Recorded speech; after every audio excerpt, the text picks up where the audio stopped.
Hi అండి. అందరికీ నమస్కారం. Welcome to my channel. ఈ వీడియోలో ఏపీ ప్రభుత్వ ఉద్యోగులకు మరియు పెన్షనర్లకు సరెండర్ లీవ్ బకాయిల చెల్లింపుల తాజా సమాచారం గురించి తెలుసుకుందాము. వీడియోని ఎక్కడే కానీ స్కిప్ చేయకుండా ఎండ్ వరకు చూసేటప్పుడు ఇన్ఫర్మేషన్ పూర్తిగా అర్థమవుతుంది. అలాగే వీడియో చూస్తున్న ప్రతి ఒక్కరు వీడియోకి లైక్ చేయండి ఫ్రెండ్స్. ఈ వీడియోని తోటి ఉద్యోగ పెన్షన్ మిత్రులతో అయితే షేర్ చేయండి. కొత్తగా చూస్తున్నారు ఇంకా మన ఛానల్ ఎవరైనా సబ్స్క్రైబ్ చేసుకోకుంటే వెంటనే మన ఛానల్ని సబ్స్క్రైబ్ చేసుకోండి. దీని ద్వారా నేను చేసే లేటెస్ట్ వీడియోస్ అన్నీ మీ వరకు రీచ్ అవుతాయి. ఇక ఆలస్యం చేయకుండా వివరాల్లోకి అయితే వెళ్ళిపోదాము. ఫ్రెండ్స్, ఇక విషయానికి వచ్చినట్లయితే రాష్ట్ర ప్రభుత్వ ఉద్యోగులు, ఉపాధ్యాయులు, పెన్షనర్లు ఏళ్ల తరబడి ఎదురుచూస్తున్న పెండింగ్ బిల్లుల చెల్లింపు ప్రక్రియలో ఎట్టకేలకు కొంత కదలిక వచ్చింది. ప్రభుత్వం కొన్ని రకాల బిల్లులకు నిధులు విడుదల చేస్తుండటంతో ఉద్యోగులకు పాక్షిక ఊరట లభించింది. అయితే డిఏ, డిఆర్ బకాయిల వంటి కీలకమైన బిల్లులు ఇంకా నిరీక్షణ జాబితాలోనే ఉండటం పూర్తి అసంతృప్తి వ్యక్తమవటం లేదు. ప్రస్తుతం క్లియర్ అవుతున్న బిల్లులు ఇవే. వివిధ ట్రెజరీ పరిధిలో కొన్ని ముఖ్యమైన బిల్లులు చెల్లింపులు ప్రారంభమయ్యాయి. ఉద్యోగుల ఖాతాలోకి నేరుగా డబ్బులు జమ అవుతున్నట్టు తాజా సమాచారము. ఏపీజీఎల్ఐ లోన్లు ఉద్యోగులు దరఖాస్తు చేసుకున్న ఏపీజీఎల్ఐ పార్ట్ ఫైనల్ మరియు ఫైనల్ సెటిల్మెంట్ లోన్లు మొత్తం వారి ఖాతాల్లో జమ అవుతోంది. పీఎఫ్ పాక్షిక చెల్లింపులు. ఏప్రిల్ నెలలో పీఎఫ్ పాక్షిక చెల్లింపుల కోసం దరఖాస్తు చేసుకున్న వారికి అమౌంట్ క్రెడిట్ అవుతోంది. జిల్లా పరిషత్ జెడ్పీపీఎఫ్ లోన్లు. జిల్లా పరిషత్ ఉద్యోగులకు సంబంధించి జీపీఎఫ్ ఆర్ జెడ్పీపీఎఫ్ లోన్లు పార్ట్ మరియు ఫైనల్ పేమెంట్స్ కూడా చెల్లింపులు జరుగుతున్నాయి.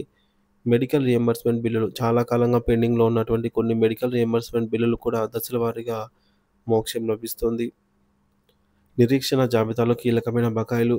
కొన్ని బిల్లులు క్లియర్ అవుతున్నప్పటికీ అత్యంత ముఖ్యమైన మరియు భారీ మొత్తంలో ఉన్న అనేక బిల్లులు ఇంకా సిఎఫ్ఎంఎస్ పోర్టల్లో వెయిటింగ్ ఫర్ ఫండ్ క్లియరెన్స్ స్టేటస్లోనే ఉన్నాయి. డిఏ, డిఆర్ బకాయిలు. ఉద్యోగులకు చాలా కాలంగా పెండింగ్లో ఉన్న డిఏ బకాయిలు అలాగే పెన్షనర్లకు సంబంధించిన డిఆర్ బకాయిలు నిలిచిపోయాయి. ముఖ్యంగా 2018 జూలై మరియు 2019 జనవరికి సంబంధించి డిఏ బకాయిలు ఏళ్ల తరబడి సిఎఫ్ఎంఎస్లోనే ఉండిపోవడంపై పెన్షనర్ల సంఘాలు ఆవేదన వ్యక్తం చేస్తున్నాయి. పోలీసు సిబ్బంది బిల్లులు. పోలీస్ సిబ్బందికి సంబంధించిన సరెండర్ లీవ్లు అలాగే టీఏ బిల్లులు కూడా ప్రస్తుతం వెయిటింగ్ ఫర్ ఫండ్ క్లియరెన్స్ స్టేజ్లో ఉన్నాయి. ఉపాధ్యాయుల బకాయిలు. ఉపాధ్యాయులకు సంబంధించి పాత డిఎస్సి బకాయిలు, ఇతర బిల్లులు పెండింగ్లో ఉన్నాయి. ఇతర శాఖల బిల్లులు. వివిధ ప్రభుత్వ శాఖలకు చెందిన ఉద్యోగుల సరెండర్ లీవ్లు, టీఏ, డిఏ బిల్లులు కూడా ఇదే జాబితాలో ఉన్నాయి. విశ్లేషణ. సానుకూల సంకేతాలు మరియు సవాళ్లు. ప్రభుత్వం జీతాలు మరియు పెన్షన్ల చెల్లింపుల విషయంలో ఒక క్రమశిక్షణ పాటిస్తూ ఉండటం గమనార్హం. ప్రతి నెల 1, 2 లేదా 3 తేదీల్లోనే జీతాలు, పెన్షన్లు ఖాతాలో జమ అవుతుండటం ఒక సానుకూల పరిణామం.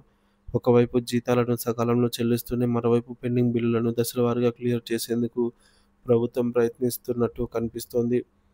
అయితే చెల్లింపుల ప్రక్రియ రాష్ట్ర వ్యాప్తంగా ఒకేసారి కాకుండా జిల్లాలో ట్రెజరీలు మరియు సబ్ ట్రెజరీల వారీగా జరుగుతోంది.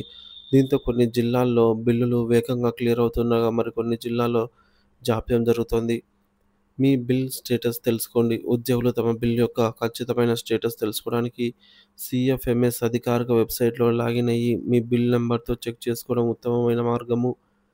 ప్రభుత్వం ఒకవైపు జీతాలను సకాలంలో అందిస్తూ ఏపీజీఎల్ఐ, పీఎఫ్ వంటి లోన్లను క్లియర్ చేయడం హర్షణీయం. అయితే డిఏ, డిఆర్ బకాయిలు వంటి దీర్ఘకాలిక సమస్యలను కూడా త్వరగా పరిష్కరించాలని ఉద్యోగులు, పెన్షనర్లు బలంగా కోరుతున్నారు. పెండింగ్లో ఉన్న మిగిలిన బిల్లులకు కూడా ఈ నెలలోనే మోక్షం లభిస్తుందని అయితే ఆశిద్దాము.